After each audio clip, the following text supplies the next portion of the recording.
अस्सलामुअलैकुम नाजरीन, mid day show में खुशामदीद। मैं हूँ आपके साथ लबीबा तैमूर और एज यूजुअल मेरा साथ देंगे नन अदर देन इसार राना साहब। सर अस्सलामुअलैकुम नाजरीन, उम्मीद है कि आप खुशबाश होंगे और बदलते हुए मौसम को एंजॉय कर रहे होंगे।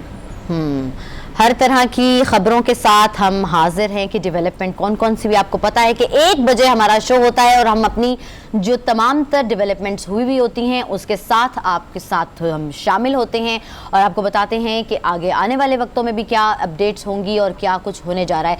कुछ अच्छी खबरें, कुछ अफसोसनाक खबरें, वो तो आपको पता है फिर ज़िंदगी है, ज़िंदगी के साथ चलता है सारा सिलसिला। और पहली जो ख़बर मैं इसार साहब करना चाह रही हूँ वो आपको तो पता है कि वो मेरा दिल बड़ा दुखा हुआ है इस चीज़ को लेकर, सदफ़ नईम के हवाले से। ज़ाहिर सी बात है कि खूनी मार्च के हवाले से बात की गई थी, लेकिन ये नहीं था पता था बिल्कुल भी कि ये सिलसिला हो जाएगा। और उनको आहों और सिस्कियों में जो है वो सुपुर्द खाक कर दिया गया हुआ है और इमरान खान भी उनके घर पहुंचे हैं। इसार साहब, आपकी इदारत में तो बड़ी अरसा उन्होंने काम किया हुआ है, कुछ हमसे भी शेयर करें कि किस तरह की थी, कैसा काम करते, क्योंकि वीडियो में तो जिस तरह की वो इंथुजियाज्म उनकी नज़र आ रही है कि किस तरह से वो भाग रही हैं और अपने काम को लेकर किस तरह से सीरियस थी, तो वो तो नज़र आ ही रहा है। आप कुछ बताएं। सदफ़ नईम जो है मेरे पास जब आई थी तकरीबन ये कोई 10 साल हो गए। मैं ख़बरे का एग्जीक्यूटिव एडिटर था। तो जब ये आई तो जो इसकी अपीयरेंस है ना, उस आल्दो ये प्रैक्टिकल ज़िंदगी है और सारा कुछ है, सदफ़ की अपीयरेंस बड़ी एक इनोसेंट सी बौखलाई हुई सी लड़की की सी अच्छा। थी। और मैं ईमानदारी से आपको बात बताऊं कि वो जब भी मेरे पास आती थी ना तो मेरे दिल में उसके लिए ना एक बड़ा पिदराना सा एक जज्बा पैदा होता था। अभी ये रिसेंटली इलेक्शन हुए प्रेस क्लब के, तो मैं पाकिस्तान अखबार में आ गया था, तो इसका फ़ोन आया, मैं आ रही हूँ। मैंने कहा आप आ जाओ।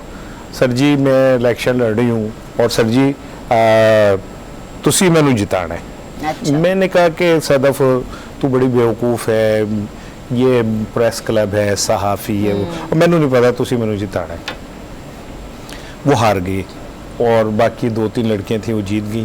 वो सिर्फ इसलिए हार गई कि उसको बाकी ख़वातीन सहाफ़ियों की तरह मैन्यूवरिंग नहीं आती थी।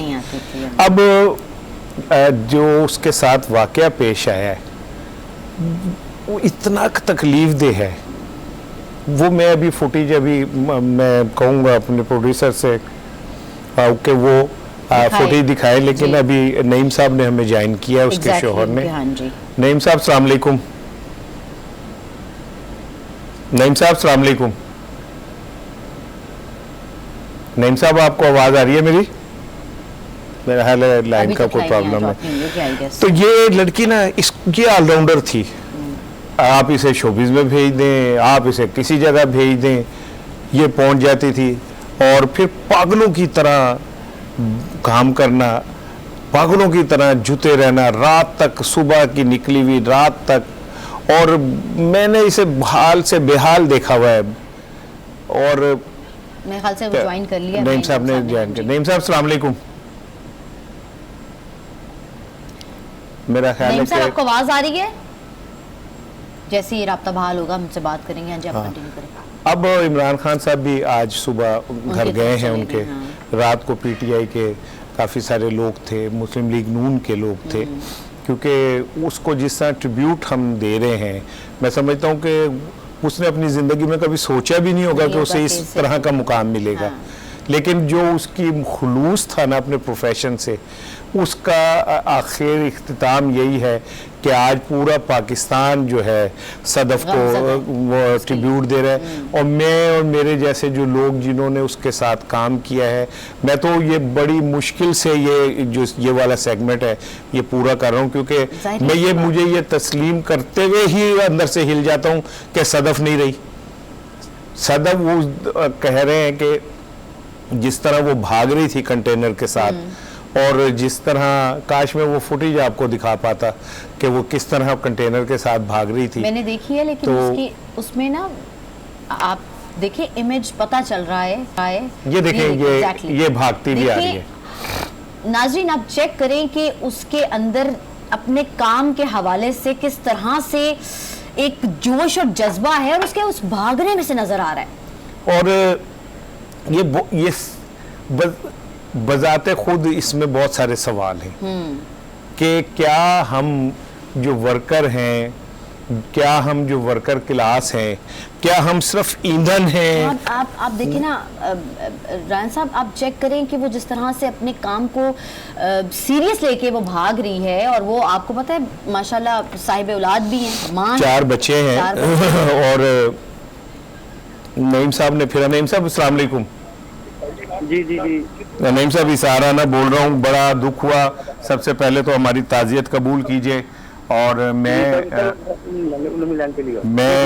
क्या कहते हैं, सदफ के साथ मुझे काम करने का एजाज़ हासिल है। बहुत अरसा मेरी इदारत में उन्होंने काम किया। तो ये जब सुबह निकली हैं तो आपसे मुलाकात हुई, जाते हुए क्या कहा, क्या बात हुई थी? कोई बात नहीं की, सुबह हमने इकट्ठे नाश्ता किया है। तो कल बेटी की मेरी बर्थडे थी, तो बेटी भी जिद कर दी थी कि अम्मा साल पर मेरी बर्थडे आती है, तो आज कहा कि मैं अब जा रही हो। तो कहती बेटा मेरी मजबूरी है, मैं कभी ना जाती, चलो मेरा तुमसे प्रॉमिस है, मैं चाहे रात को 2 बजे आऊँ, मैं घर आऊंगी तो तब भी हम सेलिब्रेट करेंगे कि मेरे आने तक केक ना काटना। अच्छा ये बताइएगा कि आपको इतला कब मिली, किसने दी इतला? मुझे इतला मेरे बड़े भाई ने दी। मैं बेसिकली टीवी में मैच देख रहा था, मेरे बड़े भाई ने मुझे कॉल किया कि यार सदा भाभी किधर है। मैं वो लॉन्ग मार्च में है। कहते तो फिर लैंड कट मत कर, बेटी को बोलो कि अम्मा से बात करें। फिर मैंने बेटी को कहा, मैं क्या बेटा कहूँ कह रहे कि अम्मा को फोन करो। तो लेकिन मुझे थोड़ा डाउट हो गया कि यार इसने मेरी लैंड कट नहीं करवाई, उनसे पूछ रहा है कि यार सदा किधर है। तो बेटी ने मेरी कॉल की तो कह रही अब्बा अम्मा की लैंड बिजी जा रही है। मैं कहा भाई लैंड बिजी जा रही है, साथ ही में एक 3 भाई रहते हैं, छोटा भाई पागा मेरा है। कहते यार ये फोटो है इस सदफ की, लेकिन नाम गलत बता रहे, वो सदफ फहीम बता रहे हैं, लेकिन सदफ नहीं। नईम साहब जरा ये बताइएगा कि सदफ जितनी मेहनती थी, मैं उसका चश्मदीद गवाह हूँ, और जितनी वो डिवोशन से, डेडिकेशन से काम करती थी, पैशन से काम करती थी, वो भी मैंने देखा है। लेकिन कैसे बैलेंस करती थी घर को और काम को, 4 बच्चों को संभालना और फिर अपने प्रोफेशनल वो भी पूरा करना? पहली बार कट कर ले, 4 बच्चे नहीं, दो बच्चे, सॉरी हाँ जी, एक बेटी है और एक बेटा है जी। तो बात ये था कि वो लेट आती थी तो बच्चे वेट कर रहे होते थे कि अम्मा ने आने तो कच्चे खाना खाना है। चलो रात 11 बजे हैं, 12 बजे हैं, बच्चे खाना नहीं खाते उसके बगैर कि अम्मा आएंगे तो खाना खाना है। एक रात का खाने तो होता है जब हम कच्चे खाते हैं। तो फिर जब वो ये सब सही होती थी तो बच्चे निकल जाते थे कॉलेज में, यूनिवर्सिटी में। तो बस एक रात का टाइम होता था कि जब बच्चे खाना खाते थे। ठीक है, अब मैं कौन आया सर आपके घर ताजियत करने? सर पीटीए की जितनी भी क्यादत है ना, इमरान खान से लेकर जितनी भी हैं सभी आई हैं। अच्छा, बहुत शुक्रिया नईम साहब हमसे बात। हमारे जो साफियों का अलमिया है ना, हम उनको पहचान उस वक्त ही मिलती है जब वो चले जाते। और दूसरा ये कि हम अपने बच्चों को ना कभी ऐसे बड़ा होते नहीं देखते, हम ऐसे बड़ा होते देखते हैं। यानी हम आते हैं तो बच्चे सो रहे होते हैं, तो हम बेड पे ही पड़े हुए देख के कहते हैं कि माशाल्लाह बड़ा हो गया। जब हम आधी रात को घर पहुंच के सोते हैं तो सुबह उठ के वो कॉलेज स्कूल चले जाते हैं, जब वो आ रहे होते हैं तो हम अपने ऑफिस चले जाते हैं। तो गिल्ट भी बहुत ज़्यादा बुरे तरीके से होता है इस चीज़ को लेकर, बस ऐसे ही है, टाइम नहीं दे पाते इस तरह से। बहरहाल वो एक ना, मैंने कहा शेर में सदफ के नाम, ये जो लोग आ रहे हैं जा रहे हैं कि जल भी चुकी ये शम्मा, बुझ भी चुके परवाने, अब खाक उड़ाने को बैठे हैं तमाशाई। अब तो उस पर जो मर्जी बात करनी है, अब तो जो वो तो जाने वाली तो चली गई। अच्छा सर, तोशा खाना रेफरेंस इमरान खान की अपील पर इस्लामाबाद हाई कोर्ट ने फ्री कैन का नोटिस जारी कर दिया है, और दूसरा ममनुआ फॉरेन फंडिंग और दहशतगर्दी मुकदमात पर साबिक वज़ीर-ए-आज़म की जमानत को तौसी मिली। बिल्कुल ठीक है। अजहर सदीक एडवोकेट ने हमें ज्वाइन किया। पीटीआई के वो मुख्तलिफ केसेस जो हैं वो देख रहे हैं, कानून है। हाँ जी, अस्सलाम वालेकुम अजहर साहब। जी वालेकुम अस्सलाम। अजहर ये बताइएगा कि नोटिस तो जारी हो गए, और अब क्या आप समझते हैं कि इस्लामाबाद हाई कोर्ट में जो ये केस है ये किस करवट बैठेगा?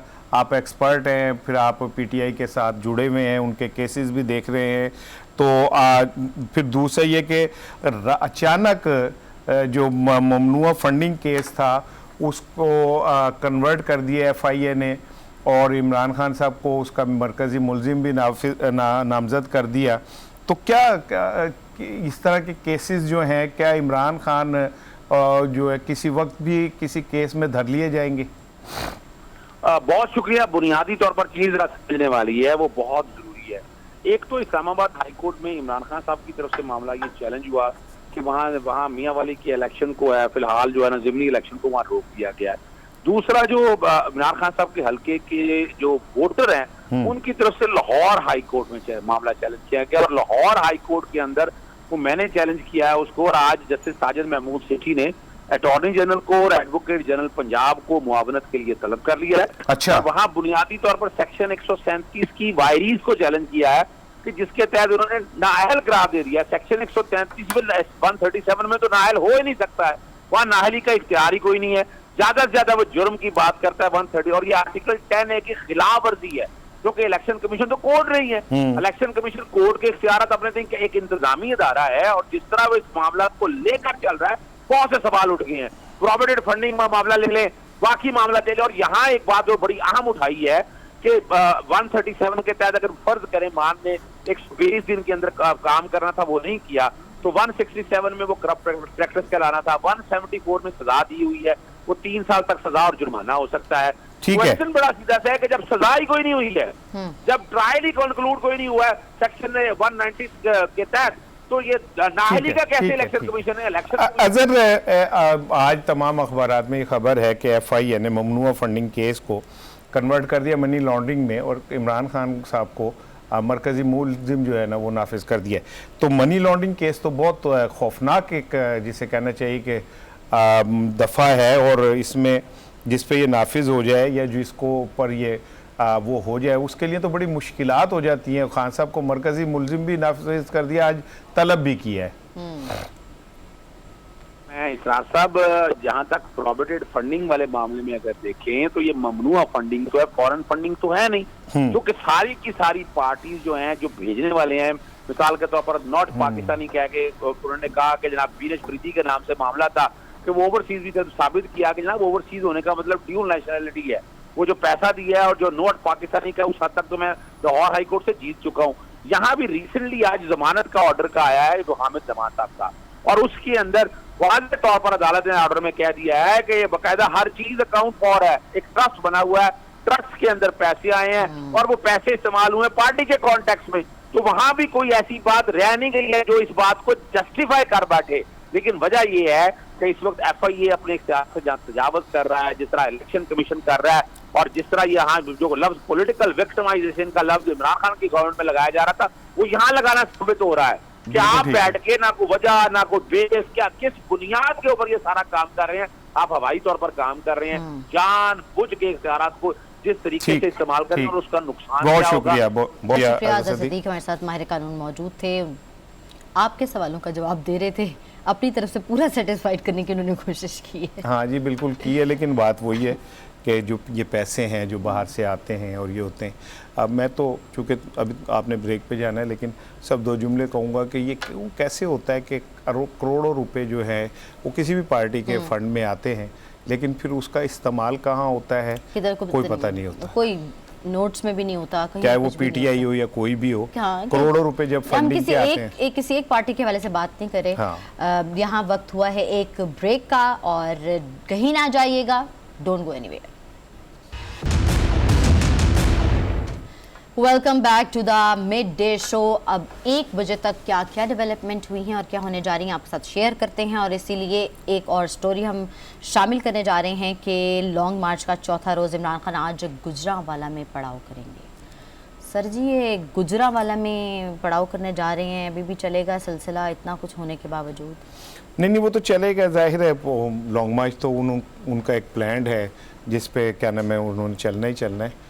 और दूसरी चीज़ ये कि खान साहब ने इस बार जो लॉन्ग मार्च किया वो ज़रा डिफरेंट स्टाइल का है। वो ये नहीं है कि बस चले जा रहे हैं।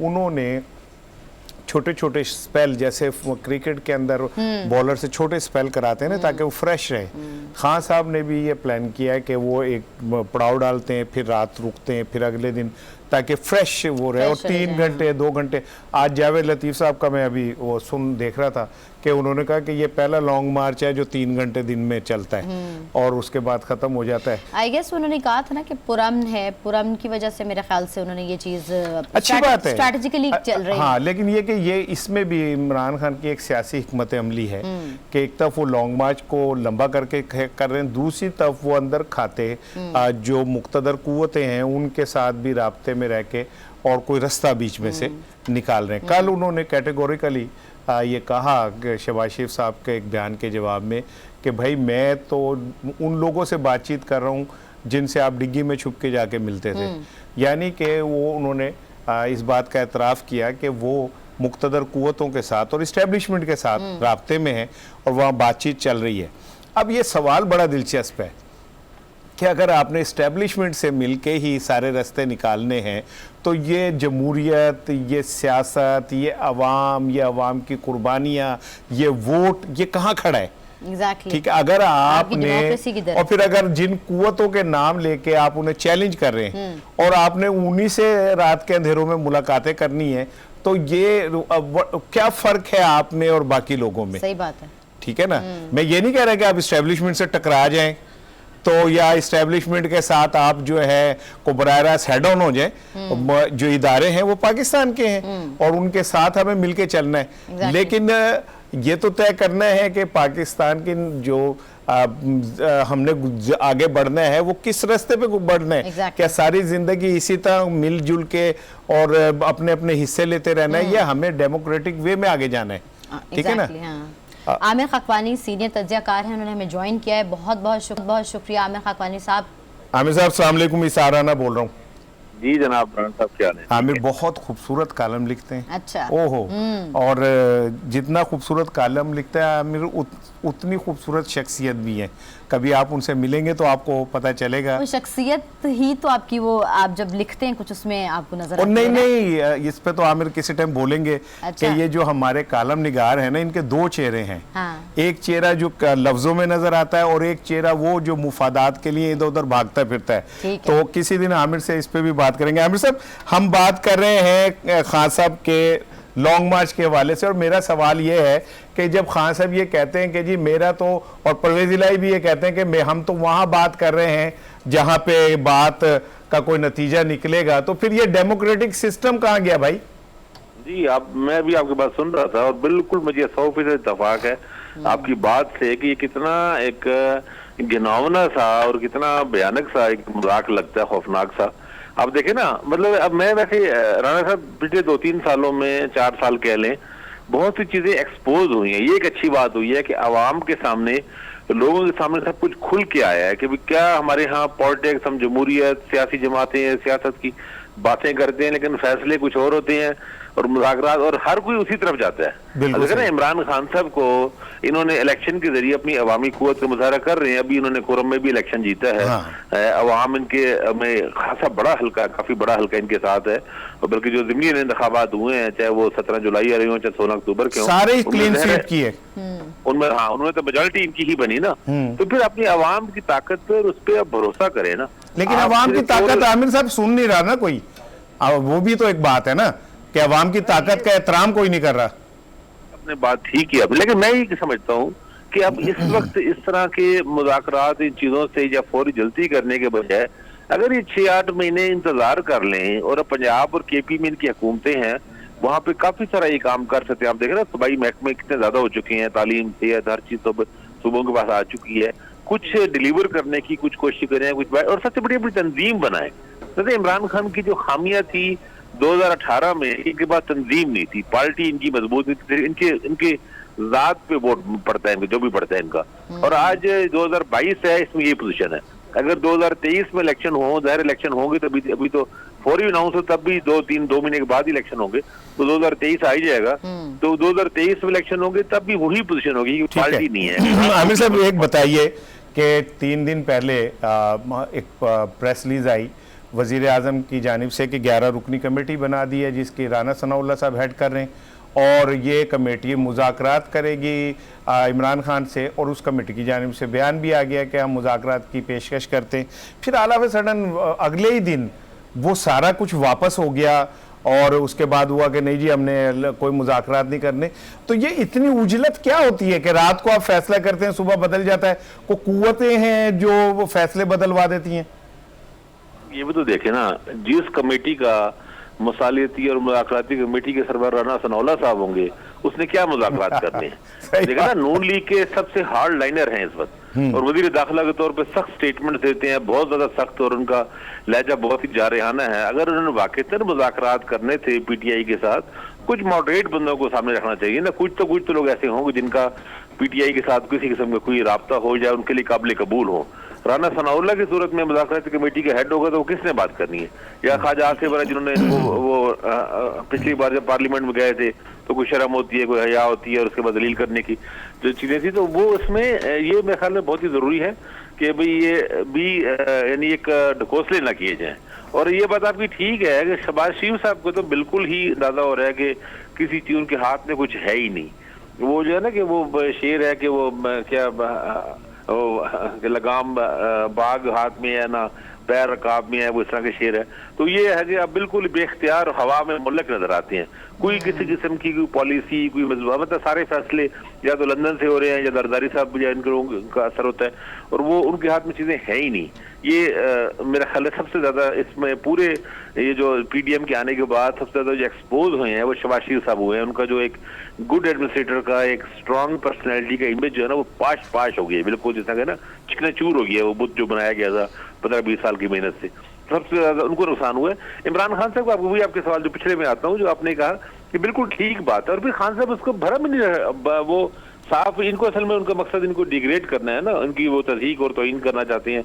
ये पीडीएम हुकूमत की ज़ाहिर है वो समझते हैं कि ये इनके हाथ में कुछ नहीं है, ये पपेट्स हैं, तो ये कह के बात करना। लेकिन किसी सियासतदान को, और मैं तो वैसे ये भी समझ नहीं आ रही कि जो दो DGISI और DGISPR की जो एक्स्ट्रा ऑर्डिनरी प्रेस कॉन्फ्रेंस थी और जिसमें दो कैटेगरी गैर सियासी प्रेस कॉन्फ्रेंस जो थी गया था, उसके बाद क्या मुज़ाकरात में तो मैं तो नहीं समझ पा रहा कि मुज़ाकरात कोई लोअर रैंक पे, कोई मिडिल रैंक पे, नीचे रैंक पे, कोई लेवल पे, कोई मिडिल लोअर लेवल पे कोई इनको एंगेज करने के लिए हो मुज़ाकरात। मेरा तो नहीं ख्याल कि मीनिंगफुल मुज़ाकरात उस प्रेस कॉन्फ्रेंस के बाद हो सकते हैं। फिर इमरान खान ने उसका जवाब दिया, उसके बाद वो डिफेंस पे तो नहीं गए, उसके बाद वो अटैक पे आए हैं और जिस तरह के अटैक करते रहे हैं, नाम ले लेके हमले कर रहे हैं, उसके बाद क्या मुज़ाकरात होंगे? मतलब मैं तो नहीं, मेरे तो समझ से बाहर है कि वो क्या मुज़ाकरात होंगे। बहुत शुक्रिया आमिर खाकवानी। ब्रेक ले लीजिए, लेकिन एक जुमला ये ज़रूर है कि पाकिस्तान जिस हालात से गुजर रहा है उसमें इदारों का टकराव कोई अच्छी बात नहीं है। इमरान खान साहब को भी सोचना चाहिए, साथ साथ इदारों के जो ऊपर बैठे हेजमनी हैं उन्हें भी सोचना चाहिए कि हमें वो थोड़ा सा इस तरह का माहौल देना चाहिए जिसमें टकराव कम हो, ताकि हम आने वाले चैलेंजेस को निपट सकें, बजाय इसके कि हम हेड ऑन और दोनों आमने सामने खड़े होकर एक दूसरे को चैलेंज कर रहे हो। ये पाकिस्तान एग्जैक्टली। अच्छा नाज़रीन, इससे कबल थोड़ी ही देर पहले की बात है कि पाकिस्तान चीन बिजनेस एंड इन्वेस्टमेंट फोरम की तकरीब से हमारे वज़ीर आज़म शहबाज शरीफ जो हैं वो ख़िताब कर रहे थे, और एक और उससे जुड़ी ये बात है कि वो कल चीन के अहम दौरे पर भी रवाना हो रहे हैं और सदर से भी उनकी मुलाकात होगी। तो सर आपको क्या लगता है? मुझे ये लगता है कि मुझे मेरा है आया भी हम तुम्हारी थोड़ी सी हिल गई है, प्रोड्यूसर बार बार कह रहे हैं अच्छा कि ब्रेक ले मुझे नहीं, तो मैं ऑन बिहाफ नहीं, इसके बाद मैंने वो टीजर दिया है कि इसके बाद हम ये बात करना चाहेंगे। तुम छा गई हो, तुमने जिस तरह ये टीजर दिया है ना, मैं कहता हूँ, मैं तुम्हें सलूट करता हूँ कि तुमने ब्रेक रोक के तुमने कहा नहीं जो जरूरी बात है उसे पहले करनी है। एग्जैक्टली, हमने आगे आके ये बात करनी है। तो नाज़रीन, हमने आगे आके ये बात करनी है आपके लिए। आप कहीं ना जाइएगा, हमारे साथ रहिएगा। Welcome back to the mid day show. और इससे जाने से पहले, ब्रेक पर जाने से पहले, हम आपसे जिक्र कर रहे थे वज़ीर आज़म की चीन के दौरे के हवाले से। एग्जैक्टली, और हम ये चाह रहे थे आपको बताना कि कुछ ना कुछ जो है वो मेरे ख्याल से सार साहब खुशाइंद चीज़ मुझे नज़र आ रही है, क्योंकि बिजनेस कम्युनिटी के साथ उनकी अभी मीटिंग हुई है। Pakistan China business investment forum में उन्होंने खिताब भी किया था। अच्छा, एक और फिक्रमंदाना सी सोच जो मेरे ना जहन में उठी वो ये कि वसीम अकरम। एग्जैक्टली वसीम अकरम, ये इससे जुड़ी भी बात वो मैं बाद में बताती हूँ, जो मुझे फिक्रमंद मैं जिससे हूँ वो ये है। खबर ये है नाजरीन कि क्रिकेट छोड़ने के बाद में नशे का शिकार हो गया था, ये बयान दिया गया है वसीम अकरम की जानिब से, और इस जवाब के ऊपर बहुत से सवालात भी खड़े हो गए हैं। ठीक है, लेकिन मेरा जो सवाल है ना, मेरा सवाल ये है कि आपने देखा है कि नशा कुछ ज्यादा ही बढ़ना शुरू हो गया। ये आइस का नशा जो है सबसे ज्यादा बढ़ता ही चला जा रहा है, नौजवानों में ज्यादा देखा जा रहा है, और ऐसा मतलब लाइक वसीम अकरम की जानिब से कहा जाना कुछ अजीब और अलग सी बात है, क्योंकि देखिए हम लोग मानते थे। मेरा डॉक्टर सदाकत साहब ने हमें ज्वाइन किया। डॉक्टर साहब एक्सपर्ट हैं, माहिर नफ्सियात हैं और मनशियात के हवाले से, इलाज के हवाले से बड़ा मोअज़्ज़िज़ नाम है। सर आपको आवाज आ रही है? जी डॉक्टर साहब, मेरा सवाल ये है, मैं वसीम अकरम को साइड पे कर दे, ये खिलाड़ी, फनकार, ये लोग इस तरफ क्यों चले जाते हैं सर? क्या वजह है? ये अमूमन देखा गया है कि जो बड़े नाम होते हैं उनके साथ फिर जुड़ जाती हैं इस तरह की चीजें, तो इसकी क्या वजह है बेसिक सर? देखिए, बात यह है कि ये जो जिनका आपने तज़किरा किया हाई परफॉर्मर्स का, इनके अंदर दो चीजें जो है इनको डिस्टर्ब करती हैं। एक, आप देखिए कि जो इतने ऊंचे लेवल के परफॉर्मर्स होते हैं उनका कंपटीशन बड़ा टफ होता है और उसमें कुछ अनसर्टेनिटी होती है उनके आगे बढ़ने में। यानी कोई और फैक्टर्स हैं जो कि फैसला करते हैं कि टॉप पोजीशन कौन हासिल करेगा, और आया कोई टीम में रहेगा कि नहीं रहेगा, आया कोई पॉपुलर रहेगा कि नहीं रहेगा। इस बारे में थोड़ी सी अनसर्टेनिटी, अनप्रेडिक्टेबिलिटी और अनकंट्रोलेबिलिटी जो है, ये तीन चीजें मिल के इनको इतना बेचैन करती हैं कि उसके अंदर जो कॉन्फिडेंस गिर जाता है उसको उठाने के लिए ये आइस कोकेन जैसे नशे करते हैं, जिससे बज़ाहिर कोई गुनूदगी नहीं होती बल्कि बंदा हाइपर अलर्ट हो जाता है और एनर्जियाँ बहुत ज़्यादा हो जाती हैं।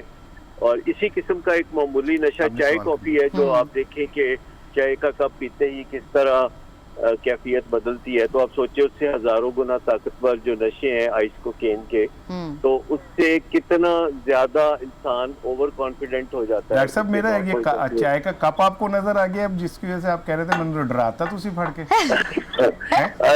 नहीं, आप शौक से चाय से लुत्फानंदोज हो, इत्तेदाल के साथ चाय का कोई खास नुकसान नहीं है, लेकिन अगर 24 घंटे चाय का कप हाथ में हो, जैसा कि कभी मेरे हाथ में होता अच्छा, लेकिन डॉक्टर साहब ये यंगस्टर्स में बहुत ज्यादा आइस का नशा जो है ना, मतलब इनवेन हो चुका है, अंदर जा चुका है, और इससे बावजूद इसके कि सब जानते हैं कि एंड क्या है, एंड पे यही होता है कि excess of everything is bad ना, उसके बाद आपकी मौत वाक़ई हो जाती है। तो उसके लिए ऑब्वियसली कोई ना कोई तो मेरे ख्याल से वो चलानी चाहिए। क्या कहते हैं, क्यों जा रही है नौजवान नस्ल आइस की तरफ से? आइस ही क्यों? असल बात ये है कि ये वुड बी परफॉर्मर्स हैं, ये फ्यूचर के हाई परफॉर्मर्स हैं जो इस बारे में बहुत ज्यादा फिक्र का शिकार हो जाते हैं कि जिंदगी आगे उन्हें रास्ता देगी कि नहीं और उन्हें अपॉर्चुनिटीज मिलेंगी कि नहीं। तो सर इसके हवाले से कोई कैंपेन नहीं चलाई जाए कि आप आगाही कैंपेन जो हो वो हो और उस तरह से पता चले कि नहीं ये चीज ठीक नहीं है? असल में हमने यूनिवर्सिटीज में जा के बहुत से इस किस्म के अवेयरनेस प्रोग्राम किए हैं, और वो सारे के सारी वीडियोस जो हैं वो यूट्यूब पे मैसर हैं, और वो कोई 7000 वीडियोस हैं मेरी जो पिछले 45 साल में बनी, और आखिर साल चूंकि वक्त जरा कम है और मैंने आपसे बहुत सारी पूछनी थी चीजें, लेकिन वो बीच में कुछ ऐसा हो गया। ये आप बताइए कि सोसाइटी में जितना प्रेशर है, गुर्बत, भूख, चैलेंजेस, स्ट्रेस, तो उसका कोई हल बताएं सर। लोग फिर वो उससे बचने के लिए, आर्जी फरार के लिए नशे की तरफ चले जाते हैं।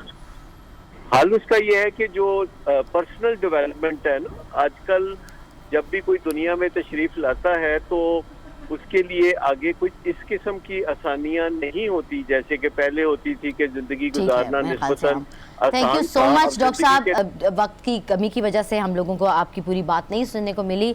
इंशाल्लाह फिर इसके ऊपर दोबारा कभी बात करेंगे तो बहुत ज़रूरी है, क्योंकि ये आगाही देनी भी बहुत ज़रूरी है कि आप लोगों के लिए बड़ा काम ख़राब हो रहा है। आज तक की जो खबरें थी और आने वाले डेवलपमेंट्स हमने आपके साथ शेयर की, बहुत बहुत शुक्रिया हमारे साथ जुड़े रहने के लिए।